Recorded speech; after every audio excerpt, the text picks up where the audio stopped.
Salam sejahtera Malaysia, terima kasih kerana menonton video-video dalam channel ini. Sebelum kita mula, jangan lupa untuk tekan tombol subscribe, share, like dan komen. Let's go! Salam sejahtera dan selamat malam. Berita panas malam ini. Kini tiba masa Muhyiddin pula turun naik mahkamah, kata Najib Razak. Berita penuh. Kini tiba masa Muhyiddin pula turun naik mahkamah, kata Najib. Pentadbiran akaun Facebook bekas Perdana Menteri Datuk Seri Najib Razak berkata, tiba giliran Tan Sri Muhyiddin Yassin untuk turun naik Pejabat Suruhanjaya Pencegahan Rasuah Malaysia SPRM. Dalam satu entry di Facebook, Najib berkata, perkara itu akan membongkarkan dakwaan bekas ahli Parlimen Ketere Tan Sri Anwar Musa bahawa Muhyiddin mempunyai wang puluhan juta ringgit. Giliran Muhyiddin naik turun SPRM pula. Misteri duit berpuluh juta ringgit dalam bilik tidur dia bakal terjawab tak lama lagi, kata Najib. Semalam, Facebook Najib mengucapkan terima kasih kepada Anwar kerana membongkarkan isu yang mendakwa Muhyiddin memberi jutaan ringgit kepada UMNO.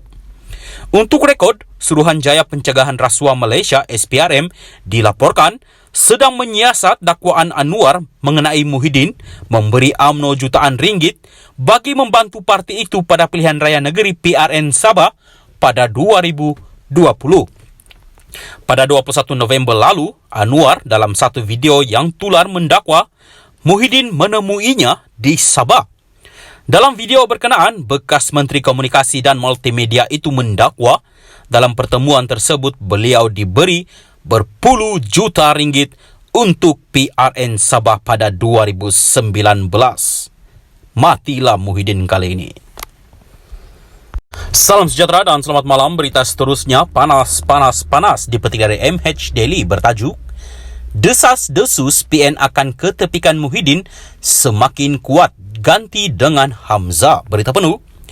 Desas-desus PN akan ketepikan Muhyiddin semakin kuat ganti dengan Hamzah.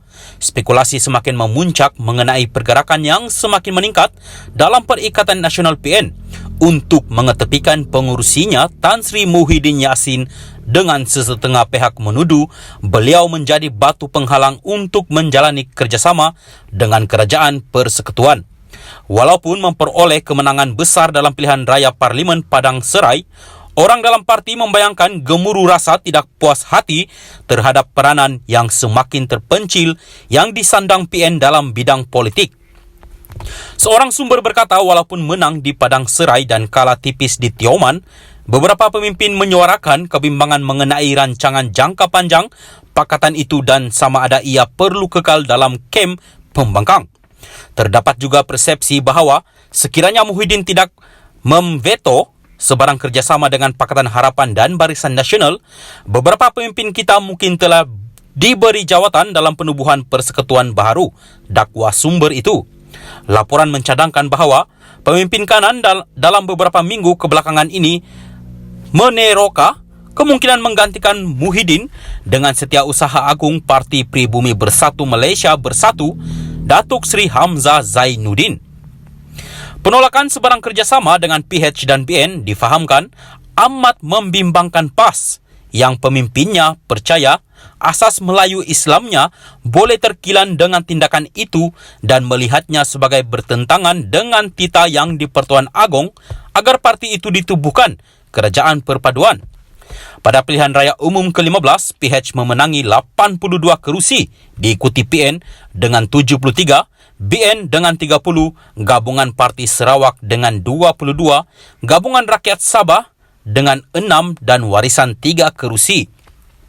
Dengan tiada siapa yang memperoleh majoriti jelas, yang di-Pertuan Agong, Al-Sultan Abdullah Riayatuddin Al-Mustafa Bilal Shah, selepas meminta bukti sokongan daripada pemimpin pakatan, memutuskan bahawa Datuk Seri Anwar Ibrahim mendapat sokongan majoriti menjadi Perdana Menteri ke-10 negara. BN kemudiannya menerima tawaran Anwar untuk membentuk Kerajaan Perpaduan. PN bagaimanapun menolak cadangan tersebut. Bagaimanapun, seorang pemimpin kanan PAS ketika dihubungi menolak dakwaan itu dan berkata ia hanyalah cubaan untuk menimbulkan perbalahan dalaman PN. Tiada apa-apa Ini cubaan orang terdesak untuk melemahkan PN. Mereka yang membuat dakwaan tidak menghormati pilihan rakyat, kata pemimpin PAS itu merujuk kepada keuntungan PN semasa PRU 15. Mengenai perbincangan untuk menggantikan Muhyiddin dengan Hamzah, pemimpin PAS itu berkata, semata-mata disebabkan oleh ketakutan terhadap pengaruh PN yang semakin meningkat. Ada pihak tertentu sudah mula takut dengan PN dan pengaruh politiknya. Dengan keputusan terkini dari Padang Serai, nampaknya orang ramai memihak kepada PN. Orang dalam parti lain berkata tuduhan sedemikian bertujuan mengalihkan perhatian daripada masalah dalaman dalam kerajaan perpaduan. Ini adalah cubaan untuk menutup masalah dalaman yang berpunca daripada kerajaan perpaduan antara BN dan PH. PN kekal padu dan sokongan kepada gabungan itu semakin kukuh. Kami tidak mempunyai isu dalam kepimpinan parti. Kami semua berdiri teguh menyokong pengurusi PN.